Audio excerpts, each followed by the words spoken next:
there was 1,386 in support of Senate Bill 1, or 40%.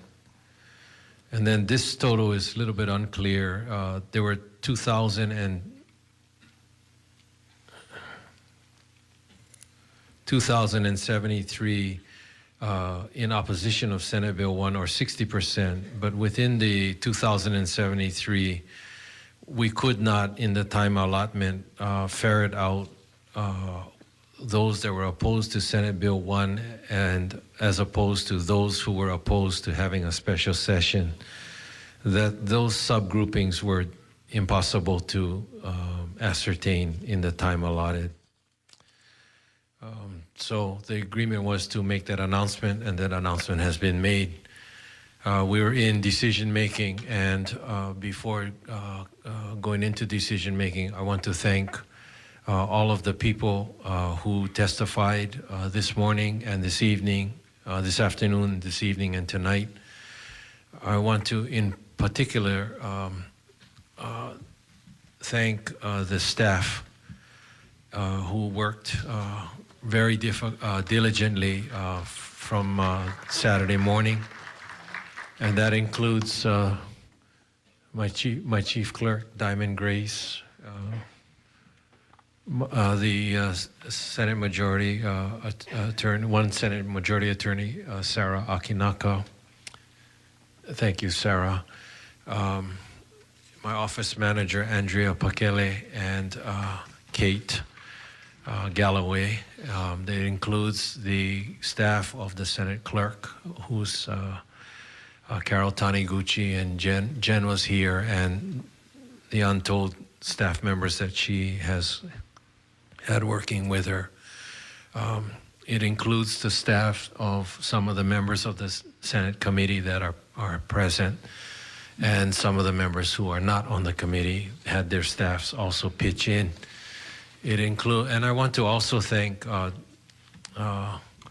the Sergeant-at-Arms staff who helped with the logistics and setting up of the room and keeping us on track. And then finally, and last but not least, are the sheriffs. I cannot thank you enough. I believe that the orderly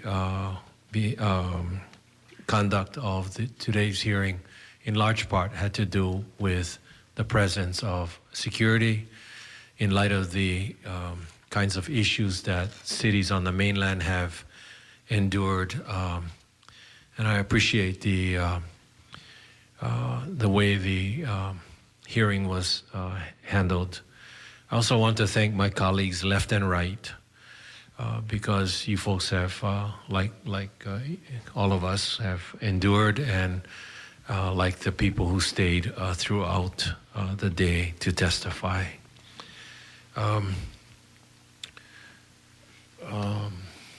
I think that was all of my announcements. So the inclination, having read the testimonies that I read, and having heard the testimonies today of the chair, is to move Senate Bill 1 forward for the full consideration of all members of the Senate, unamended. Any discussion? Senator Sloan? Thank you, Mr. Chair. I just wanted to thank all the people that did come out today, everybody on both sides. We've had many discussions. Some of you may remember 3 years ago we had 18 hours straight on a civil unions bill. So we have discussed this issue. As I've said before, I've said previously for the last couple months, I did not believe and do not believe that this issue warranted a special session. There's no urgency. I do believe that it is politically motivated from a governor who is slipping in the polls and who has mandated this session. But be that as it may, we had it. We did our best to hear from as many people as possible, to hear as many viewpoints as possible. I think the bottom line, though, is there was a lot of misinformation. There was confusion from the state's attorney general, and there was an attempt, for example, to mischaracterize the ruling of the U.S. Supreme Court, which in fact did not strike down the Defense of Marriage Act, which did not mandate that every state must take action. And there is a difference between addressing problems within existing law and redefining marriage. The two are mutually exclusive. I've been here long enough. I went through the 1998 constitutional amendment, the vote. People voted. They thought they got one thing, and the legislature has changed. 80% of the people that are here now were not there in 1998. So people got something different. In addition to that, people told us if we just passed reciprocal beneficiaries, everything would be okay. And we did. And then they said if we just passed civil unions, everything would be okay. And we did. And now we're saying if we just pass same-sex marriage, everything will be okay. But it won't be. And what we would be doing with SB1 is creating a new cause of action, more litigation that would harm churches, small businesses, individuals. I think this is a bad bill. I don't think we need it. I think that was testified to this morning.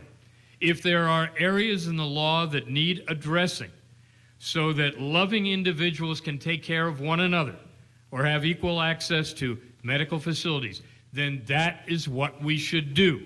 We do not redefine marriage, however. I have a lot of problems with this bill, and we had a number of Native Hawaiian testifiers today, and I call your attention to Section 572-C, rights of parents within this bill.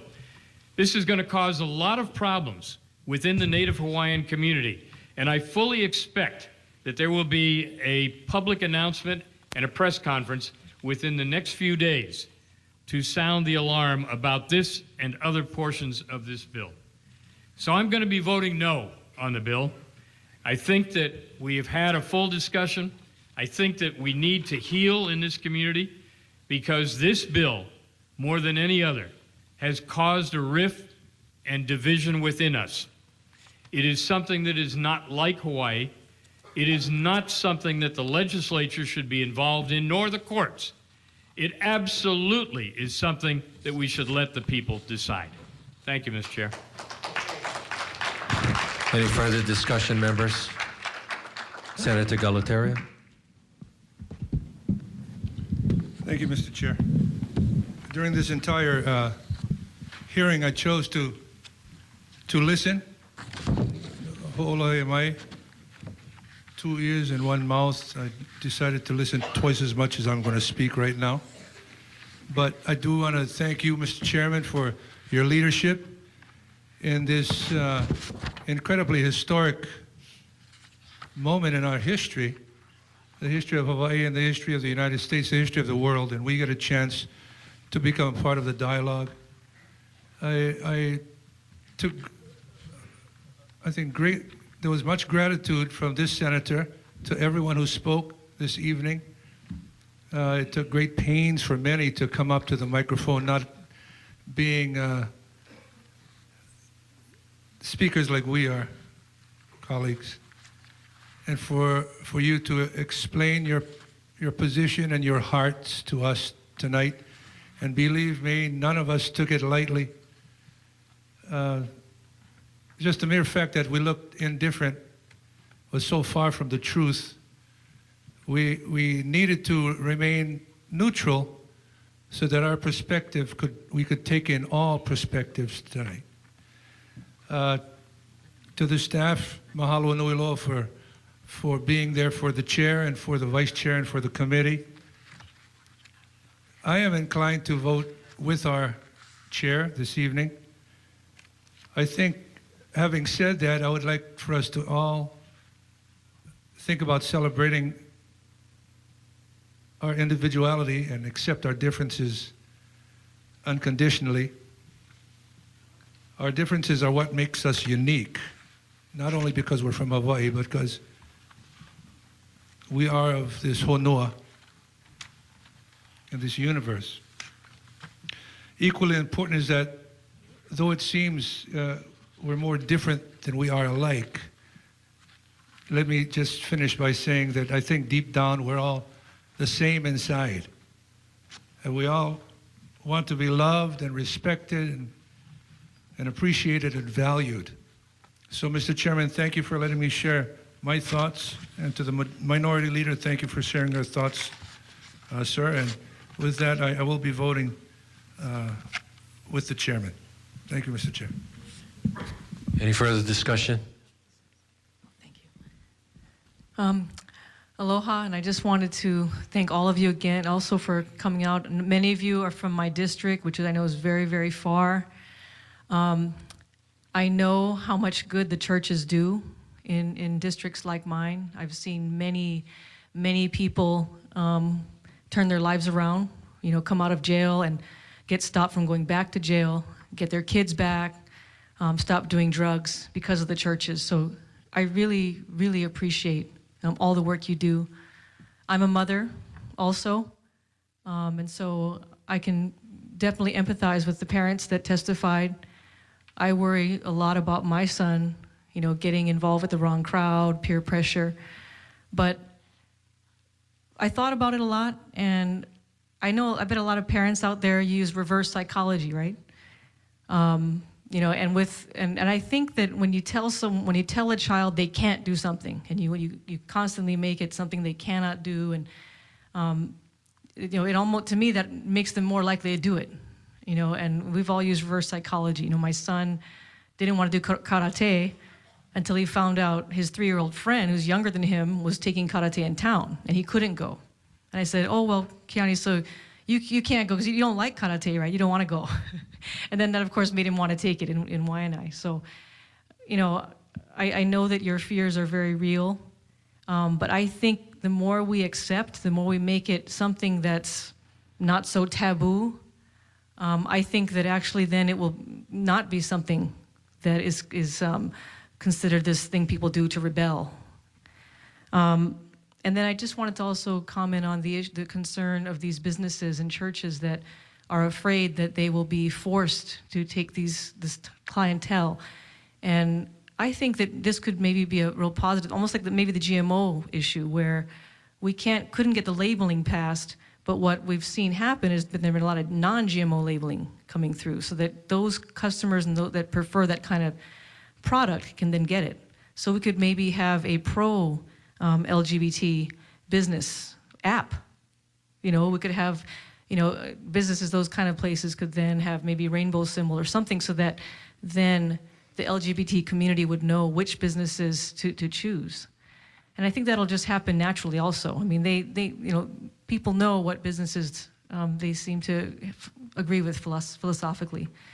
And so with that being said, I know that there's going to be a lot more discussion about this topic and a lot more debate, and I just appreciate everyone who came out today. I know it was not easy for all of you. Thank you.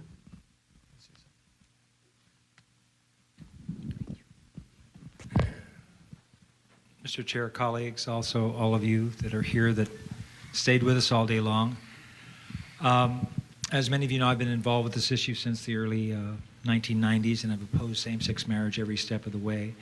And given how strongly people feel on both sides of the issue, I felt that it was unfortunate that we did not hold hearings on the neighbor islands so that they could testify without having to fly over here, the expense of flying over here. A 5-day session is way too short to pass a bill of this magnitude. So some have said we've talked this issue to death over the last 20 years and that we've heard all the arguments, but that really isn't the issue. What's the issue is that we are not just ramming this down people's throats, but giving them the opportunity to testify in a meaningful way. What we heard today from the bill's opponents is people of faith are extremely concerned about how the proposed religious exemptions, it's one of the narrowest among the states with same-sex marriage.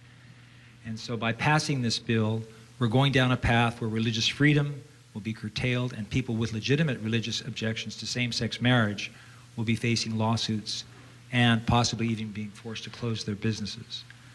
So it's also likely the passage of this bill will greatly impact our public schools, as we heard many times over in the testimony today. And so for those reasons, Mr. Chair, I will be opposing SB1. Thank you. Any further discussion? Yes? No? Okay. If not, Chair votes aye. Vice Chair votes aye. Senator Gabbard? No. Senator Gualtieri? Yes. Senator Ihara? Aye. Senator Solomon? Aye. Senator Sloan? No. Measure adopted. Thank you very much, Senator.